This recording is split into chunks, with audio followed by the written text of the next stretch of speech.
வாழ்க வளமுடன். குரு வாழ்க, குருவே துணை. வேதாத்ரியம் வாழ்க வளமுடன். இன்று வரை தோன்றிய அனைத்து சித்தர்களும் மகான்களும் மற்றும் வேதாத்திரிய கோட்பாடுகளை அகிலமெங்கும் உணர்வாக்கிக் கொண்டிருக்கும் வேதாத்திரிய உள்ளங்களின் மதிநுட்பமும் குரு அருளோடு சுக்குமமாய் சூழ்ந்து நாம் ஒழிவதற்கு துணை நிற்குமாறு என்று சங்கற்பித்துக் கொண்டு இன்றைய தவ நிகழ்வை இறைவணக்கம் மற்றும் குருவணக்கத்தோடு இனிதே துவங்குகின்றோம். இறைவணக்கம் பாட அருள்நிதி ஜமுனாராணி அம்மா அவர்களும், குரு வணக்கம் பாட அருள்நிதி ஆனந்த் வெங்கடேஷன் ஐயா அவர்களையும் அன்புடன் அழைக்கின்றோம். வாழ்க வையகம், வாழ்க வையகம், வாழ்க வளமுடன். குரு வாழ்க, குருவே துணை. இறைவணக்கம். எல்லாம் வல்ல தெய்வமது எங்கும் உள்ளது நீக்கமர. எல்லாம் வல்ல தெய்வமது எங்கும் உள்ளது நீக்கமர. சொல்லால் மட்டும் நம்பாதே, சுயமாய் சிந்தித்தே தெளிவாய். வல்லாய் உடலில் இயக்கமவன், வாழ்வில் உயிரில் அறிவுமவன். கல்லார் கற்றார் செயல் விளைவாய், காணும் இன்ப துன்பமவன். அவனின் இயக்கம் அணுவாற்றல், அணுவின் கூட்டு பக்குவம் நீ. அவனில் தானே உன்னிலவன், அவன் யார் நீ யார் பிரிவேது. அவனை மறந்தாள் நீ சிறியோர், அவனை அறிந்தாள் நீ பெரியோர். அவன் நீ ஒன்றாய் அறிந்த இடம், அறிவு முழுமை அது முக்தி. அறிவு முழுமை அது முக்தி. நன்றிகளையா. வாழ்க. குரு வணக்கம். எப்பொருளை எச்செயலை எக்குணத்தை எவ்வுயிரை ஒருவர் அடிக்கடி நினைந்தால் அப்பொருளின் தன்மையாய் நினைப்போராற்றல் அறிவினிலும் உடலினிலும் மாற்றங் காணும். இப்பெருமை இயல்போக்க நியதி ஆகும். எவரொருவர் குருவை மதித்து ஒழுகினாலும் தப்பாது குரு உயர்வு மதிப்போர் தம்மை தரத்தில் உயர்த்தி பிறவி பயனை நல்கும். பிறவி பயனை நல்கும். வாழ்க வளமுடன். நன்றிகள் ஐயா. வாழ்க வளமுடன். வாழ்க குருவே துணை. வேதாத்திரியம் வாழ்க வளமுடன். இன்றைய 9 மைய தவத்தினை மிகச்சிறந்த முறையிலே வழிநடத்திய பேராசிரியர் ஞானாசிரியர் அருள்நிதி சிவசங்கரி சிவபாரன் அம்மா அவர்களும் அவர்தம் அன்பு குடும்பத்தினரும் அருட்பேராற்றல் கருணையினால் உடல் நலம், மேல் ஆயுள், நிறை செல்வம், உயர் புகழ், மெய் ஞானம் ஓங்கி வாழ்க வளமுடன், வாழ்க வளமுடன், வாழ்க வளமுடன். நன்றிகள் அம்மா. தொடர்ந்து ஞானமும் வாழ்வும் கவிதை தொகுப்பில் இருந்து இன்றைய கவிக்கு விளக்கம் வழங்கிட மூத்த பேராசிரியர் ஞானாசிரியர் அருள்நிதி பழனிசாமி வேலுச்சாமி ஐயா அவர்களை அன்போடு அழைத்து அமைவோம். வாழ்க வளமுடன் ஐயா. வாழ்க வளமுடன் ஐயா. வாழ்க வையகம், வாழ்க வையகம், வாழ்க வளமுடன். குரு வாழ்க, குருவே துணை. சான்றோர் பெருமக்களே, ஞானமும் வாழ்வும் கவிதை தொகுப்பின் தொடர் சிந்தனையிலே இனி பிறவி இல்லை என்ற ஒரு வாழ்க்கை நெறியை பற்றிய பல கவிகளை சிந்தித்து வருகின்றோம். அதில் இன்றைக்கு அருட்பா என்ற தலைப்பு. ஊன் உருவ சிறப்பறிந்து ஒழுக்க பண்பால் உலகில் வாழ்ந்து அறிவறிந்து முடிவு கண்டோர் தான் பெற்ற அனுபவத்தை உலகுள்ளோர்க்கு தக்கபடி பயன்படுத்த எழுந்த ஆர்வம் வான் பெய்து உலகு ஓட்டும் வேகம் போன்று வரிசையுள்ள வார்த்தைகளால் கருத்து பொங்கி மேன்மையுள்ள கவிகளாய் வருவதுண்டு. மிகச் சிறப்பாம் அருட்பாக்கள் இவையே ஆகும். பொதுவாக அருட்பா என்ற கருத்து ராமலிங்க வள்ளலார் பெருமானுக்குத்தான் அருட்பா என்ற தலைப்பிலேயே கவிகள் எழுதிக்கிறார். மகிழ்ச்சி சொல்லக்கூடிய கருத்து ஒவ்வொரு மகானின் அறிவிலிருந்தும் உதிக்கின்ற கவிகளே அருட்பாக்கள். இதை புராண கதைகளே இறைவனே எடுத்து சொன்னார் என்று சொல்றார் இல்லையா? அப்போ என்ன புரிந்து கொள்கிறோம்? ஏதோ அசரீரியாக ஓசை வரும் போல அதை இவர்கள் எடுத்து எழுதியிருக்கிறார்கள் என்று ஒரு கருத்தை நாம் புரிந்து கொண்டோம், அவ்வளவுதான். ஆனா உண்மையிலே அசரீரி என்று எங்கிருந்து வர முடியும்? அது இன்ட்யூஷன் என்று சொல்லக்கூடிய உள் உணர்வு. ஸோ நமக்குள்ளாகவே இறைவன் வெளிப்படுத்துகின்ற கருத்துக்கள், அருட்பா, அருவமாக உள்ளே இருக்கின்ற இறைவனே வெளிப்படுத்திய கவிகள், அது அருட்பா என்று சொல்கின்றோம். ஊன் உறவ சிறப்பறிந்து ஒழுக்க பண்பால். இந்த உடலுடைய மதிப்பு என்ன? இதனுடைய மதிப்பு தெரிந்தது என்றால் நாம் செய்கின்ற வியாபாரம் எல்லாமே நட்டத்துல தான் போய்கிட்டு இருக்கு. பறந்து பறந்து உடற்பயிற்சி செய்வதற்கு நேரம் இல்லாம, சரியான நேரத்தில் உணவு கொள்ள முடியாமல், ஓய்வு உறக்கம் என்று இல்லாமல் பறந்து பறந்து பறந்து பறந்து வேலை, பணம், பதவி, ப்ரோக்ராம்ஸ், என்கேஜ்மெண்ட்ஸ் என்று சொல்லி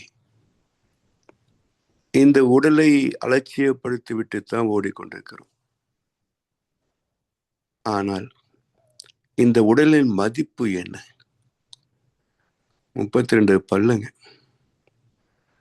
ஒரு பல் இயற்கை பல் போலவே கட்டணும் அப்படின்னா 10,000-20,000 ரூபாய் பக்கம் ஆகும். 32 பல்லுக்கு என்னாச்சுங்க? ஒரு பல்லுக்கு 10,000னா 3,20,000 ரூபாய் ஆச்சு. ஒரு சர்ஜரி பண்ணணும்னு சொன்னா 4, 5, 6 லட்சங்கள் ஆகும். அப்போ அந்த இருதயத்துக்கு எத்தனை விலை கொடுக்க முடியும் பாருங்க. இப்படி நாம் பிறந்ததிலிருந்து இறப்பு வரைக்கும் மருத்துவ செலவு எவ்வளோன்னு பாருங்க. அப்ப இதெல்லாம் தண்ட செலவு தானே. உடலை பராமரிக்க தவறியதால் வந்த நோய்கள், அதனால் வந்த செலவுகள். இதுல ஐசியூ படுத்துட்டா போதும். அது ஒரு வகையில இன்டென்சிவ் கேர் யூனிட் என்று எடுத்துக்கொண்டாலும் கூட மருத்துவமனையை பொறுத்த வரைக்கும் அது இன்டென்சிவ் கேஷ் யூனிட். எவ்வளவு வேணா பில் போடலாம், யாருக்கும் தெரியாது. ஸோ இப்படி இந்த உடலின் மதிப்பு எப்ப தெரியுதுங்க? ஸோ நோயற்ற வாழ்வே குறைவற்ற செல்வம் என்பார்கள். ஆனா எப்ப புரியுது? உடல் தாங்க முடியாத அளவுக்கு நோய்களால் பாதிக்கப்படுகின்ற போதுதான் என்னிருந்து என்னங்க, உடம்பு நல்லா இருந்தா தானே. இப்போ இந்த ஞானம் தான் பிறக்கும் போது ஞானிகள் சொல்றாங்களே. ஆனா ஏன் அலட்சியப்படுத்தி விட்டோம்? எனக்கு ஒன்றும் ஆகாது, அவங்களுக்கு தான் அப்படி ஆச்சு என்கின்ற அறியாமையால் பிறக்கின்ற மமதை. இப்படி செயல்பாடுகள் எல்லாமே கணக்கு போட்டு பார்க்கின்ற போது ஏதோ வாழ்க்கையில சாதிக்கணும்னு போறாங்க. எதை சாதித்த முடிந்ததுங்க? பயன்படுத்த முடியாத பொருட்கள், பயன்படுத்த முடியாத அளவுக்கு செல்வங்கள். இது இருந்தா என்ன, இல்லாட்டி என்ன? ஒன்றா இருந்து என்ற பயன்பாட்டுக்குரியதாக இருக்கணும். இல்லை அது பயன்படுத்தக்கூடிய அளவுக்கு நம்முடைய உடலும் மனமும் ஆரோக்கியமா இருக்கணும். அப்படி இல்லை என்றால் பயன்படுத்த முடியாத ஒன்று இருந்தால் என்ன, இல்லாட்டி என்ன? ஒரு முறை வட இந்தியாவில் சேவையில் இருந்த போது அதாவது டைமண்ட் மர்ச்சன்ட், வெளிநாடுகளுக்கெல்லாம் வைரங்களை ஏற்றுமதி செய்யக்கூடிய பெரிய வியாபாரி. ஆடிட்டிங் போனதுனால அவங்க ஒரு நாள் உணவுக்கு அழைத்திருந்தார்கள். நாங்கள் பிரான்ச் ஸ்டாஃப் எல்லாம் போயிருந்தோம். பெரிய டைனிங் டேபிள், ஏகப்பட்ட வெரைட்டிஸ். அவருக்கு முன்னாடி அழகாக ஒரு கார்பெட்டு, அதில் ஒரு மேட்டு, அதில் ஒரு வெள்ளி கோப்பை, அதில் ஏதோ ஒரு தரம். என்ன எங்களுக்கு இவ்வளோ ப்ரொவைட் பண்ணிட்டு நீங்கள் என்ன சாப்பிட்றீங்கன்னு? No, I can enjoy only others eating, I cannot take anything. ஏன் எல்லா வியாதியும் இருக்கு. சரி, என்ன சாப்பிட்றீங்க? கேழ்வரகு கஞ்சி. அப்போ இந்த கேழ்வரகு கஞ்சிக்கா இத்தனை கோடி செல்வம்? அப்போ இல்லாமை கொடுமை அல்ல, இயலாமை குற்றம் அல்ல. இருந்தும் அனுபவிக்க முடியாத ஒரு கொடுமை இருக்கு பாருங்க. அதை அனுபவிக்கிறவங்களுக்கு தான் தெரியும் அந்த கஷ்டம் என்னன்னு.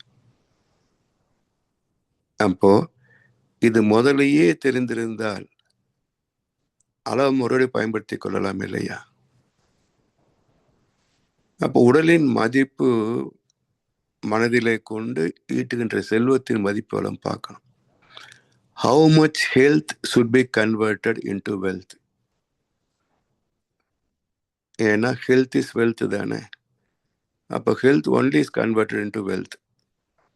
அப்போ அந்த அளவு தெரியணும். How much health should be converted to wealth. இந்த ரேஷியோ தெரிஞ்சு போச்சுன்னு வச்சுக்கோங்களேன், உடம்பும் நல்லா இருக்கும், வசதியும் கரெக்டாக இருக்கும், வாழ்க்கையும் சுகமாக இருக்கும். ஆனால் இந்த அளவுகோல் ஆரஞ்சு லைட்டு எல்லோ லைட்டாக வரும்போது சிக்னல் கரெக்டாக புரிஞ்சுக்கிறது ரொம்ப கஷ்டம். வாழ்க்கையில் எல்லாம் கிரீன் லைட் நினச்சிட்டு ஓடிக்கிட்டே இருப்பாங்க. எல்லோ விழுந்ததுன்னு தெரியாது, ரெட்டு வந்ததுக்கு அப்புறம் தான் புரியும் சிக்கலை மாட்டிக்கிட்டோம் அப்படின்றது. எனவே ஊன் உருவ சிறப்பு எத்தனையோ நீண்ட கால பரிணாம வரலாற்றுடைய வெளிப்பாடு தான் இந்த மனித உடல். அதிலேயும் உடல் தான் மாறாமல் இருக்கு. ஆனா அறிவு எந்த அளவுக்கு மாறி இருக்கிறது. ஒன்றுமே தெரியாமல் இருந்த ஒரு வேட்டை சமுதாயம் ஆதி மனிதர்கள் இன்றைக்கு எத்தனை அறிவு நுட்பத்தோடு வாழ்கிறார்கள். அப்ப அறிவின் வளர்ச்சி இன்னும் முடிவு பெறவில்லை என்றாலும் கூட அறிவால் வெளிப்படுத்தப்பட்ட விஞ்ஞான வசதிகள் எந்த அளவுக்கு இருக்குங்க. இது எல்லாமே மனிதனுடைய அறிவுத்திறம் தானே. அப்ப இந்த உடல் மூளையினுடைய திறத்தை கணக்கு பார்த்தால் இதற்கு ஈடாக இந்த உலகத்தில் எதையுமே நாம் தர முடியாது. எனவே இவ்வளவு சிறப்பு வாய்ந்த இந்த மனித உடல் எல்லாம் வல்லவனாகவும் எல்லாமும் உள்ளவனாகவும் பரிணமித்த மனித உடல் ஊன் உருவ சிறப்பு அறிந்து ஒழுக்க பண்பால், ஒழுக்கம் என்ற ஒரு சொல், இதுக்கு வேதாத்திரி மகர்ஷியை தவிர இதுக்கு இலக்கணத்தை வகுத்தவர்கள் யாருமே கிடையாது. ஒழுக்கம் உடைமை என்று 10 குறட்பாக்களை வலு பிறந்தகை தந்திருந்தாலும் கூட இதுதான் ஒழுக்கம் என்ற வரையறை அங்கே சொல்லப்படவில்லை. ஒழுக்கம் விழுப்பம் தரலாம், எல்லா மேன்மைகளையும் ஒழுக்கம் தரும். அதனால் உயிரினும் ஓம்பப்படும். அப்போ இந்த உடலை விட, வாழ்க்கை வசதிகளை விட எது உன்னதமானது? ஒழுக்கம். ஏன் என்றால் எண்ணம், சொல், செயல் என்ற வாழ்க்கை நெறியை எப்படி நடத்துவது என்ற இலக்கணம் தான் ஒழுக்கம். அறநெறி என்பதுடைய முதல் முக்கியமான கோட்பாடே ஒழுக்கம். தனக்கோ பிறருக்கோ தற்காலத்திலேயோ பிற்காலத்திலேயோ உடலுக்கோ மனதுக்கோ நன்மையே தருகின்ற எண்ணம், சொல், செயல், ஒழுக்கம். இவ்வளவுதான் என்னுடைய டெஃபினிஷன். அப்ப ஒழுக்கத்திற்கு இப்படி ஒரு சாமியம், ஒரு இலக்கணத்தை வகுத்த ஒரே மகான் வேதாத்ரி மகர்ஷி அவர்கள். அந்த ஒழுக்க பண்பே அனைத்தையும் தரவல்லது. இதுவரைக்கும் என்றால் மனிதரில் வேறுபாடு என்று 16 காரணங்களை விளக்கியிருக்கின்றார் மகர்ஷி அவர்கள். அதை அப்படியே ஒரு வட்டமாக அமைத்து கொண்டால் கருவமைப்பிலே தொடங்கி முதல் காரணம், 16வது காரணம் ஒழுக்கத்திலே முடியும். இப்ப ஒழுக்கத்திலிருந்து அடுத்த வட்டம் வந்தீங்கன்னு வச்சுக்கோங்க, மீண்டும் கருவமைப்பிலே தொடங்கும். அப்ப ஒழுக்கம் சார்ந்த வாழ்க்கை கருமையத்தை தூய்மைப்படுத்திடும். ஒழுக்கம் சார்ந்த வாழ்க்கை கருமையத்தை தூய்மைப்படுத்திவிடும். அப்ப முதலில் கருமையம், முடிவில் ஒழுக்கம் என்றாலும் அந்த முடிவும் தொடக்கம் பக்கம் பக்கம் தானே. வாளறிவன் தலையும் வாளும் ஒரே இடத்துல இருக்கும், அதான் வாள் அறிவன். அது போல இந்த முடிவான ஒழுக்கமும் துவக்கமான கருமையமும் ஒரே இடத்துல இருக்கும். அப்போ ஒழுக்கம் சிறந்தால் கருமையும் தூய்மையாகும், கருமையும் தூய்மையாக இருந்தால் ஒழுக்கமே வாழ்வாகும். இப்படி ஒழுக்க பண்பாடால் உலகில் வாழ்ந்து அறிவறிந்து முடிவு கண்டோம். இந்த ஒழுக்கம் மட்டுமே பின்பற்றப்பட்டு விட்டால் எவ்வளவு மேன்மைகளை தர முடியும்? அதுக்கு எல்லையே கிடையாது. அனைத்து மேன்மைகளையும் தர முடியும். விழுப்பம் தரலாம். எல்லா மேன்மைகளையும் அளிக்க வல்லது ஒழுக்கம். அப்போ உலகில் வாழ்ந்து அறிவு அறிந்து முடிவு கண்டோர். வாழ்க்கையும் சுகம், அறிவை அறிந்த அறிவோ பெரிய சுகம், பேரின்பம். இதை விட என்ன வேணும் இந்த வாழ்க்கையில? இல்லையா? யாருமே அடைய முடியாத, யாருமே தூய்க்க முடியாத இறை அனுபவம் பேரின்பம் என்றார். இதை விட சாதனையாளன் யார்? எத்தனையோ துறைகளிலே சாதிக்கலாம். ஆனால் பொதுவாக மனிதர்களால் சாதிக்க முடியாதது என்ன என்றால் இறை உணர்வும் பேரின்பமும் தான். இதுதான் பல கோடிக்கு ஒருவர் தேறினாலே அதிசயம். அதனால்தான் அவர்களுக்கு அத்தனை மதிப்பு. வையத்து இறந்தாரை துணை கொண்டற்று. இதுவரைக்கும் உலகத்திலே பிறந்து வாழ்ந்து முடிந்து போனுடைய எண்ணிக்கை எவ்வளவு சொல்ல முடியாது. அதே போல் இது போன்ற ஒரு பக்குவமான ஒரு மகானுடைய சிறப்புகள் என்ன, வார்த்தைகளுக்கு அடங்காது. அப்படி உலகில் வாழ்ந்து அறிவறிந்து முடிவு கண்டோர் நான் பெற்ற அனுபவத்தை உலகுள்ளோர்க்கு தக்கபடி பயன்படுத்த எழுந்த ஆர்வம். அதாவது மகிழ்ச்சி சொல்லுவாங்க, இந்த காப்பி ரைட் என்பது அவசியம் இல்லை. இது நான் தான் எழுதினேன், நான் தான் கண்டுபிடிச்சேன் அப்படின்னு காப்பி ரைட் போட்டுக்கிறோம் பாருங்க. ஏன் என்றால் ஒரு மனிதனின் அறிவில் எழுகின்ற எந்த கருத்தும் கண்டுபிடிப்போம் உலக மக்களின் நன்மைகளை கருதி இறைவனே வெளிப்படுத்திய ரகசியங்கள். விஞ்ஞானியோ தத்துவ ஞானியோ யாராக இருந்தாலும் அவர் அறிவிலே உதிக்கின்ற கருத்து கண்டுபிடிப்புகள் எல்லாமே உலக மக்களுக்காக இறைவன் வெளிப்படுத்துகின்ற ரகசியங்கள். அதற்கு இந்த மனிதன் தகுதி உள்ளவன் என்று தேர்ந்தெடுத்து கொண்டான். அவ்வளவுதான். அதனால்தான் இதுல நமக்கென்று என்ன பெருமை. அதனால சாமி என்ன சொன்னாங்க, இறைவா நான் கர்மயோகம் உலக சமயம் என்ற எண்ணமதை என் உள்ளத்தை எழுப்பிவிட்டாய் அறிவேன். இந்த எண்ணத்தை கொடுத்ததே நீதான். அப்ப யார் இதை கொண்டு போய் பரப்ப முடியும் மக்கள் மத்தியில? அதுவும் நீதான். எனவே ஒரு மனிதனின் அறிவில் எழுகின்ற எந்த கருத்தும் கண்டுபிடிப்பும் சமுதாய சொத்து. இல்ல காப்பிரைட் என்பது ஏன் வந்தது என்று சொன்னால் அதில் வரக்கூடிய பணம். அதுக்காகத்தான் காப்பிரைட். வேற என்ன இருக்குங்க அதுல? புகழ்.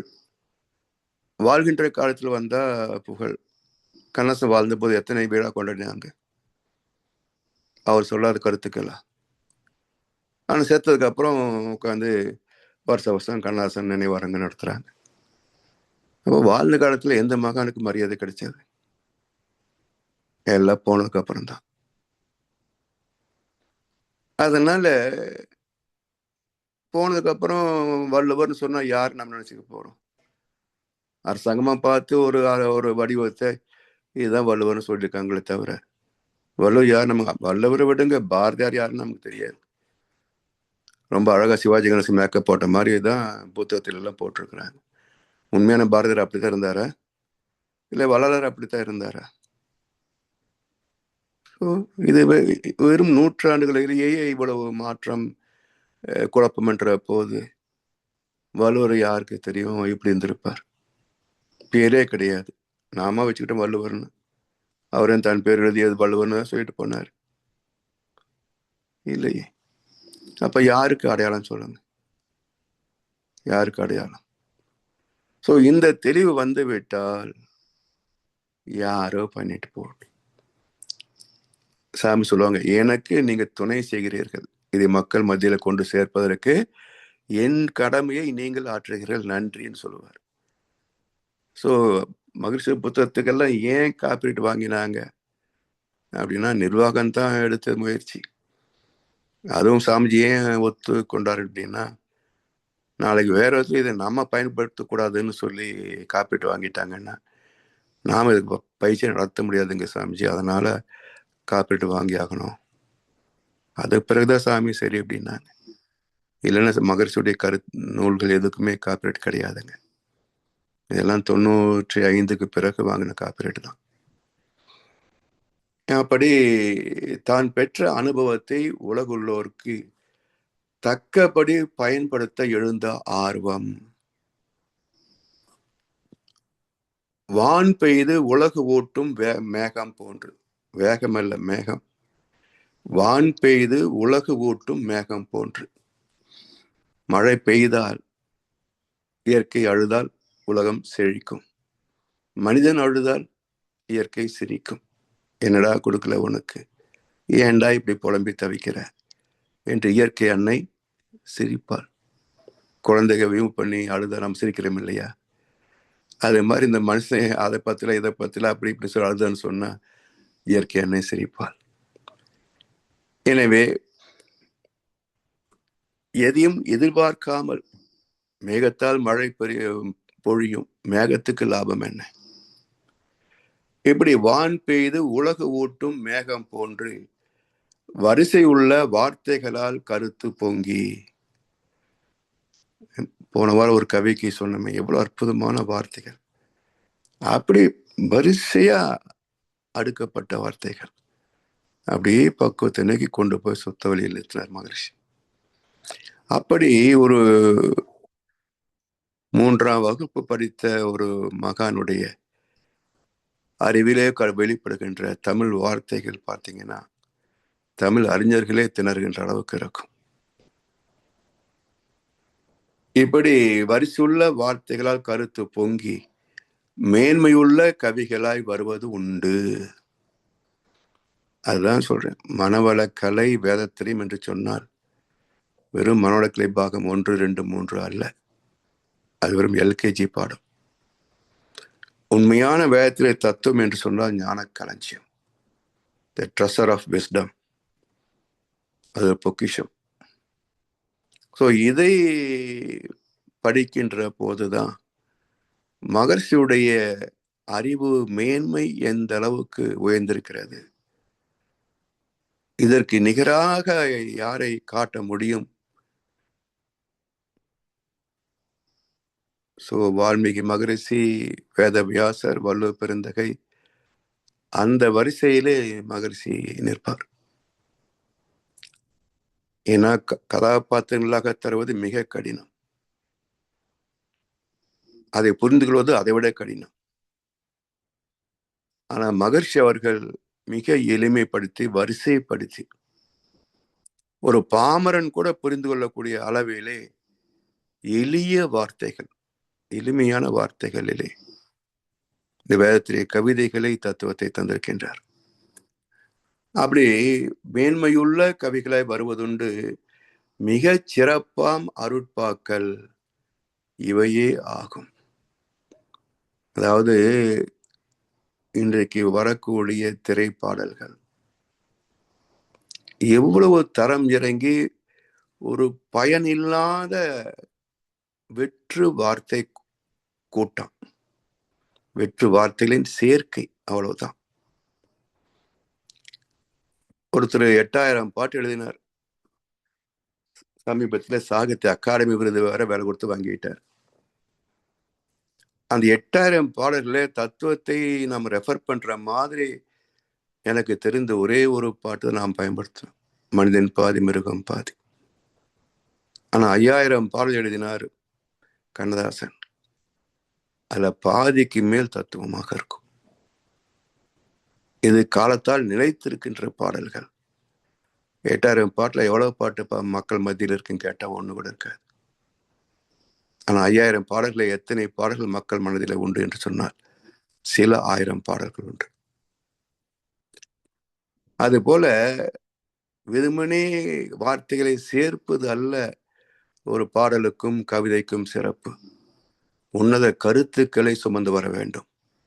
காலம் கடந்தும் நிலைக்கக்கூடிய கருத்துக்களை சுமந்து வர வேண்டும். ஏன்னா வேடிக்கை வினோதங்கள் அப்பப்போ காணாம போயிடும். ஆனா வாழ்க்கையோ எப்பவும் தேவை இருக்கும். அறிவின் மேம்பாட்டுக்கான கருத்துக்கள் தேவை இருக்கும். அப்படி காலத்தால் நிலைத்து நிற்கக்கூடிய சாகா வரம் பெற்ற வார்த்தைகள் தான் அருட்பா என்று சொல்லக்கூடிய கவிதைகள். அப்படி எழுதப்பட்ட கவியிலும் அற்புதமான, தினசரி நமக்கு ஒற்றை வரி தரக்கூடிய ஞானம், நம் கடமை அறவாழ்வின் நாட்டத்தை சிறக்கட்டும் என்று சொல்லி வாய்ப்பளித்த செவிமடுத்த அனைவருக்கும் நன்றி பாராட்டி இந்த உரையை நிறைவு செய்கின்றோம். வாழ்க வளமுடன், வாழ்க வளமுடன், வாழ்க வையகம். வாழ்க வளமுடன் ஐயா. வாழ்க வளமுடன் ஐயா. நன்றிகள் ஐயா. அருட்பா என்னும் கவிக்கு அருமையான விளக்கம் அளித்த மூத்த பேராசிரியர் அருள்நெறி பழனிசாமி வெளிச்சாமி ஐயா அவர்களை வாழ்த்துவோம். அருள்நெறி பழனிசாமி ஐயா அவர்கள் வாழ்க வளமுடன். அவர்களின் அன்பு குடும்பம், அவர்களின் உடல்நலம், பொருள் வளம், மனவளம், அவர்களின் ஆன்மீக தொண்டு வாழ்க வளமுடன், வாழ்க வளமுடன், வாழ்க வளமுடன். பாடல்கள் பாடி நிறைவு செய்யும் தருணம். வேதாத்திரிய பாடல் பாட அருள்நெறி சாந்தி சுந்தரம் அம்மா அவர்களும், பிரம்மஞான கவி பாட அருள்நெறி நீமா சுரேஷ்குமார் அம்மா அவர்களும், உலக நல வாழ்த்து பாட அருள்நெறி தரகேஸ்வரி அம்மா அவர்களையும் அன்புடன் அழைக்கின்றோம். வாழ்க வளமுடன். ஐயா வாழ்க வளமுடன் ஐயா. பாடுங்கம்மா. பாடுறேன். போரில்லா நல்லுலகம், பொருள் துறையில் சமநீதி, நேர்மையான நீதிமுறை, நிலவுலகுக்கோராட்சி, சீர் செய்த பண்பாடு சிந்தனையோர் வழிவாழ்வு, சிறப்புணர்ந்த பெண்மதிப்பு, தெய்வ நீதி வழிவாழ்தல், தேர் திருவிழா தவிர்த்தல், சிறுவர்கட்கே விளையாட்டு, செயல் விளைவு உணர்கல்வி, சீர்காந்த நிலை விளக்கம் பார் முழுதும் உணவு நீர் பொதுவாக்கல் பல மதங்கள் பல கடவுள் பழக்கம் ஒழிச்சு உண்மை ஒன்றை தேர்ந்திடுதல். வாழ்க வையகம், வாழ்க வையகம், வாழ்க வளமுடன். நன்றிகள் ஐயா. வாழ்க வையகம், வாழ்க வையகம், வாழ்க வளமுடன். குரு வாழ்க, குருவே துணை.